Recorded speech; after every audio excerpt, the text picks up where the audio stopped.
Tonight is part 3 of a series that we've been in titled Prism. Somebody say Prism. Prism, I like that word, okay? And I like this piece of glass. This is what we call a prism, okay? It looks just like an ordinary, nothing really special piece of glass, but when you shine a light on it, okay, or you turn it a certain way, you start to see things that you were not able to see before. Okay, and so we've been talking about a prism, but not just a prism. We've been talking about how Jesus is a lot like a prism, that when you look at him in a new way, you take a new perspective, a new angle, you'll begin to see things about him that have always been there, but you just may not have seen because you've just seen the ordinary, normal angle. And so my prayer is that you would see a new aspect of Jesus, not only tonight, but throughout this series. The title for tonight's message is this: someone say full? A full life. Not an empty one, not a half full, but a full life. And so I want to talk about from the subject of a full life tonight. And we're going to begin probably one of the best ways ever, and that's by playing a game. We're going to play a little game. Okay, and this game is real simple. It's called Better or Worse, okay? And I mean, it's simple, all right? Basically all it looks like is I'm going to throw up some graphics on the screen, okay? And you are going to scream, shout, yell, celebrate for whichever item or whatever thing that you think is better, okay? So if you think it's better, you're yelling for that item, okay? And so, does that make sense? Pretty simple, okay? It's kind of like this or that, but Better or Worse is what it's called, okay? And so, let's get started. You guys ready? Connor, we're sort of ready. Okay, first slide, hit me with that. Hot Cheetos or regular Cheetos? What? Where's my hot Cheetos at? Come on. Where's my regulars at? Let's go. We know that you're not regular, okay? God made you unique, but it's okay. Okay, next slide. M&M's or Reese's Peanut Butter Cups? Oh, come on. If you ain't on Team Reese's, I don't know what you're on, okay? Team Reese's, come on. All right, next slide. An early release day or a late start day? Early release? Okay, I like it.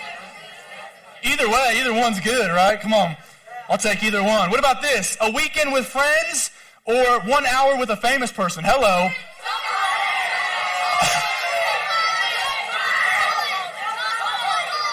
You get 1 hour with Tom Holland, come on. Any famous person, it don't matter. So you don't have friends? Oh, my goodness. That's good, come on. What about this? Water park or roller coasters?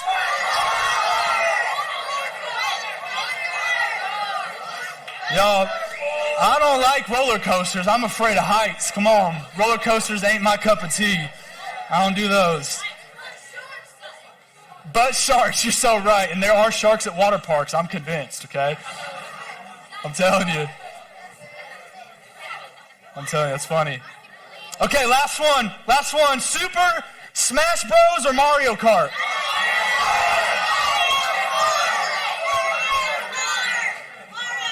Mario Kart, come on.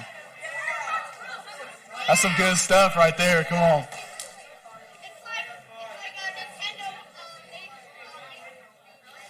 Awesome, so that was pretty fun. Did you guys have fun?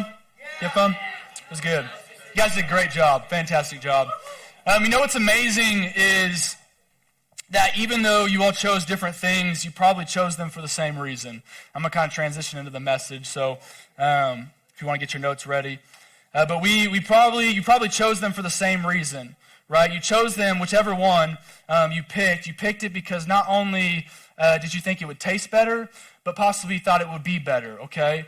And so regardless, whatever one you chose it because you thought, with your opinion, you thought it would be better or it would make you happier, okay? If you feel like it tastes better or it would be more fun, you picked it. And so in most scenarios, both options were good, but you simply picked the one that you thought was better. Simply put, no matter our situation in life, we tend to always want things that make it better. I don't care who you are. You typically pick things and choose things and make decisions based off making your life better. I'll explain. Maybe we want to ask that person out because we feel like that would make our life better. Or on the flip side, maybe you think like, if I could just break up with them, man, that would free me up from the toxicity of the relationship, and that would, that would make my life so much better. Maybe we want to hang out with friends because we feel like that would make our life better. Maybe we want to get a job because if we got a job, then we would start making money. And that would make our lives so much better. Maybe for you, it's you want to get off a sports team because then that would free you up of so much time, and so that would make your life better. Or on the flip side, you want to join a sports team, right? You want to try out and make the team because if you could just do that, man, that would make life so much better. And does it make life better or worse is actually a really good question. It's a very, very good question, by the way. And so since you and I, many of us, we're like sitting here thinking, I don't know how old you are, but regardless, you're probably sitting here thinking like, man, like I only got one life. Whew, I better make the most of it, right? I want to do the best stuff that I can do. I want to experience life while I'm here, right? And so your life typically reflects that. The things that you enjoy, the things that you do them because they are, in your eyes, just simply better. They're better. And so, for many of us, we wonder this about church and faith in general as well. Is this going to make things better, or is it going to make things worse? What do I mean? Is it going to be fun? Is it going to make me happier? Is it worth it? Will it make my life better? Now, we don't necessarily ask these things out loud because that would kind of feel weird, but it's crossed our minds every now and then. Should I know my parents do this whole church thing, but should I? Is that really good for my life? Should I follow Jesus? I don't know. Would it make my life better, or would it make it worse? After all, there's people who talk about their faith, right? Their faith in God and how it's transformed their life. They use words like life-changing. And maybe you've heard someone tell their story about how they started following God, and just from that moment on, man, life just all kinds of good things started happening, right? Their life got so much better. And so stories like that are great, but maybe you found yourself thinking, like, is that really possible? Is that really possible? How can following a guy who lived 2,000 years ago, right? How can following that guy really do all those things? How can a religion with so many rules make my life more fun and more enjoyable? Does faith in God really make your life better? And questions like these are actually why we're even doing this series. And I want you to know that if you are asking these questions, they don't make you bad, and you're not wrong for asking questions. I believe that God wants us to ask questions. I think questions are healthy and they're good, right? And so like I said, these questions are the reason why we're even talking about the things we're talking about in this series, right? We've been talking about this thing called a prism, right? And how it seems ordinary, but when you look at it from a different angle or shine a light on it, you begin to see things that you did not see before. And we've been talking about how Jesus is a lot like that. And like I said, my prayer is that you would look at Jesus from a new angle tonight and see something that maybe you've never seen before. And so if you've ever wondered if following Jesus or believing God is actually like good or bad for your life, you're in good company, right? Because many people sitting next to you have thought the same thing. Even your pastor has thought the same thing. And so we all at some point have to ask this question, right? In fact, for thousands of years, people wondered what God was really like. And if actually believing and following this God was actually good or bad for their life. And this is one of the reasons why Jesus came. He came to earth to show us and give us a picture of what God is really like. Yet when Jesus came to earth and the way he lived and the things he talked about, man, they far surpassed people's expectations of what they thought he would be like. And the things that he said were just like mind-blowing.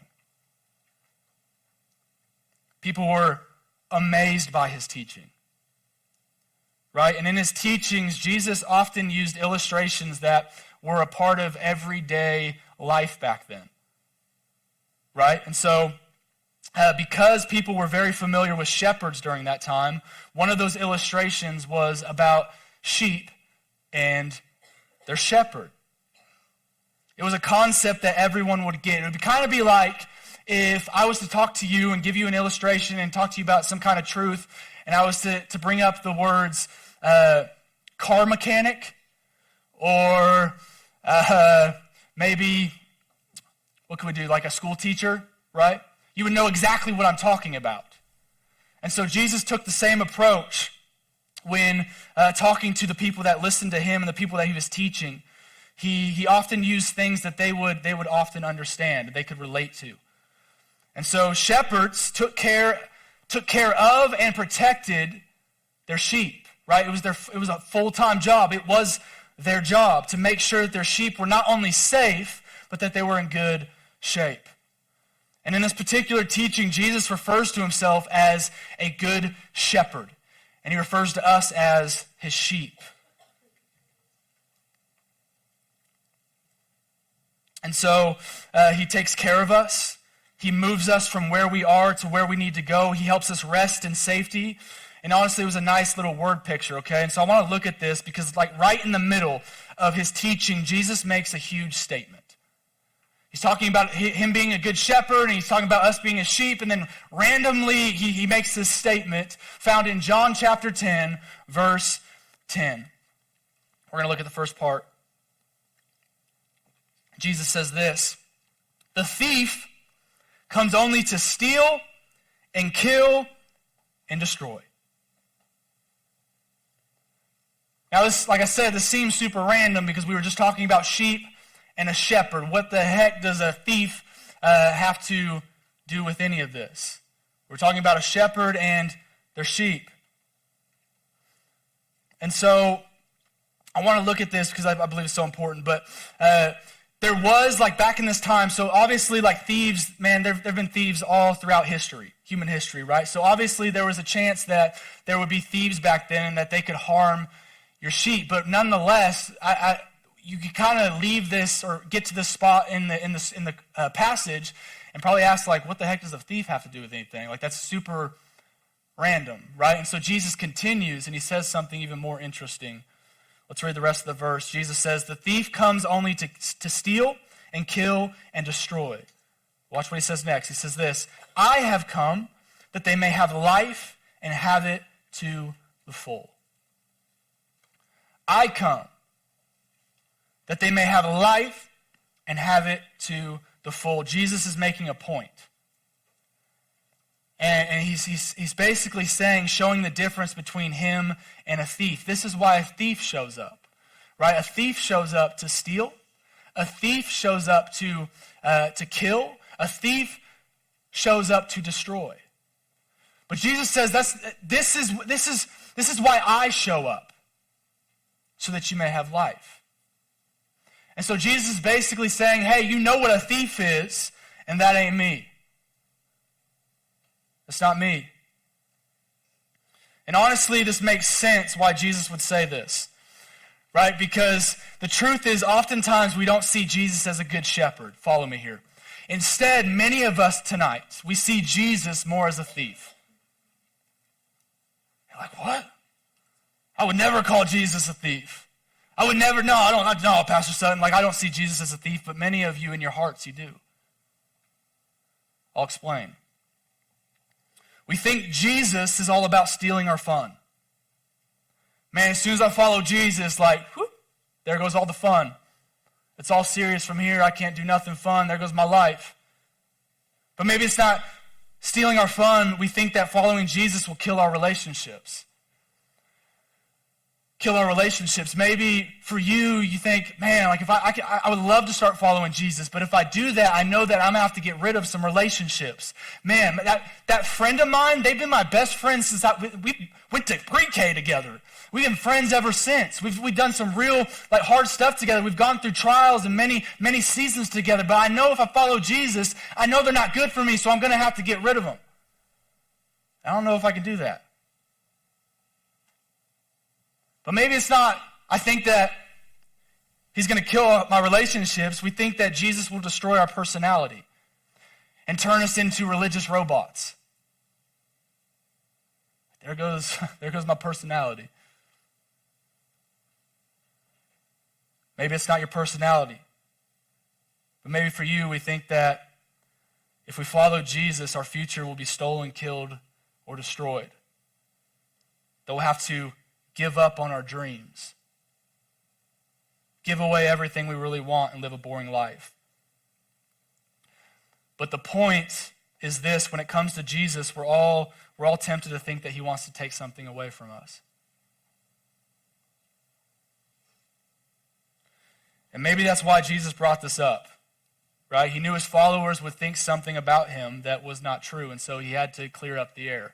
Just before this, Jesus talks about how many false messiahs, many false Jesuses came, and he referred to them as thieves. And so Jesus had to establish, hey, I'm not the thief. In fact, I'm a good shepherd. I've come to give you life. And so Jesus is saying, I didn't show up to take away your life. That's what a thief does, and I'm no thief. I've shown up to make sure that you have life, and not just any life, but in Jesus' words, life to the full. Someone say full. And so Jesus' goal isn't for us to have less of a life. He wants to give us a life that's much better, a life that's much more full, a life that is fulfilling. And that's so much different than what many of us think, because somewhere along the way, maybe through church or social media, we got this idea that God wants to take away everything we want and anything that will make our lives good, but this is not the truth. And so does Jesus wanting us to have a full life mean that we'll get everything we want? Does it mean that everyone will want to date us, that we'll have 1 million friends, or that Doritos will fall from the sky? Does it mean that we'll never get bored, or that we'll never experience pain or hurt? No, it doesn't mean that. But it does mean that we can trust that by following Jesus, he will lead us toward more of what we truly want. And I believe there's some things in our hearts that we truly want. And I do believe that God leads us according to his will to the right things. Things like more fun. More fun. Now, you may have never thought of this before, but did you know that when God created you, man, he formed every bit of you? Right? Now, there's things that because of the fall are within ourselves that aren't good. We can talk about those, but that part in your brain that lights up when you're having a good time with your friends, God created that.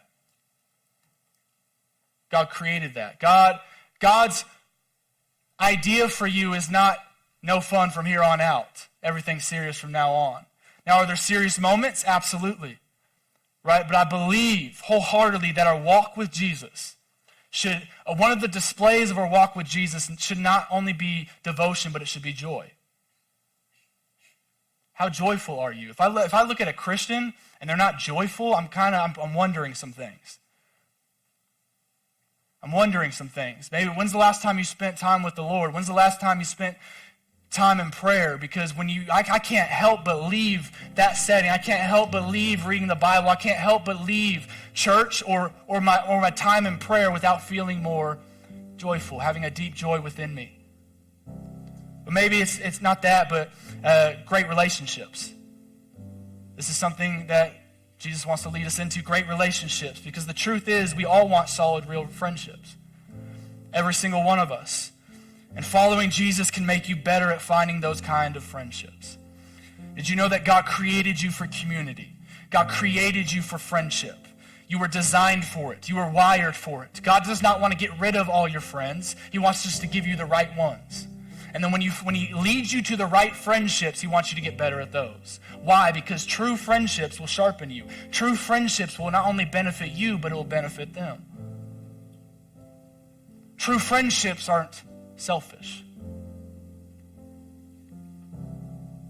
The goal isn't to be like anyone else, it's to be more of who he has created us to be. And we need friendships to do that. But also the next thing is personality. And this is a big one because, like I said, somewhere along the line, we just picked up this idea that God just wants to take away our personality and make us just boring like Christians, and we show up to church and we read the Bible and we do these things, and it's just like boring. There's not much to it, right? But a true relationship with Jesus is life-giving.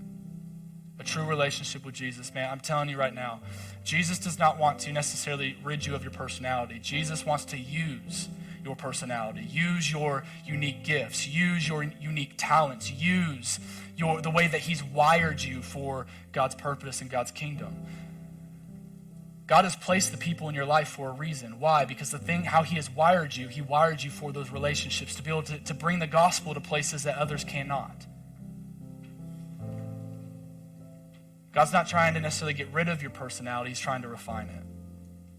Refine it. And is there things in us? Obviously we have sin inside of us, right? And so there's some things that, God might have to rid yourself of, right? You might have to get rid of. But ultimately he's trying to lead us into a more full life, which includes a more full personality. And then the last one is hopes and dreams. I want you to think for a minute, what if Jesus doesn't want you to dream for less? What if Jesus actually wants you to dream for more? What if, hear me clearly, what if the dreams that Jesus has for you are so much bigger and so much bolder than you have for you? What if God has a purpose for you that you haven't even thought of yet? That's so beyond your imagination that doesn't even make any sense. How would God bring me there? How could I even be doing that thing? And I believe that God, He teaches us and walks us in steps, moves us from step to step, because if He was to show you all the plans and the purpose that He has for you, it might overwhelm you. God has hopes and dreams for you too, and I would say that they're a lot more full, a lot bigger, and a lot bolder than probably even you have for yourself. Jesus wants more of us and more for us than just giving us what we want right this minute. He's not a genie. He's not a vending machine, right? He's deeper than that, and He wants to lead us to more peace, more joy, more purpose, more adventure, more community. More of the things that we truly need. And so I think that what Jesus was getting at in this passage we looked at today is exactly this. That he didn't come to steal, kill, or destroy our lives. He came to help us have real life. You can think of it this way, write this down. Because of Jesus, we can have life to the full. Because of Jesus, and only because of Jesus, we can experience and have life to the full. So how does this work? Right? How do you find more, better, fulfilling, joyful life like Jesus is talking about? Well, it's actually quite simple. Right? Maybe for you, the first step is to say yes to Jesus for the very first time. Maybe for you, the only thoughts that you've had about God and Jesus specifically is that he's boring, or that he's angry, or following Him means living a miserable life. But today I want you to reconsider. Tonight I want you to reconsider, what if that isn't true? What if there's another view of Jesus based on who He really is? He has so much for you.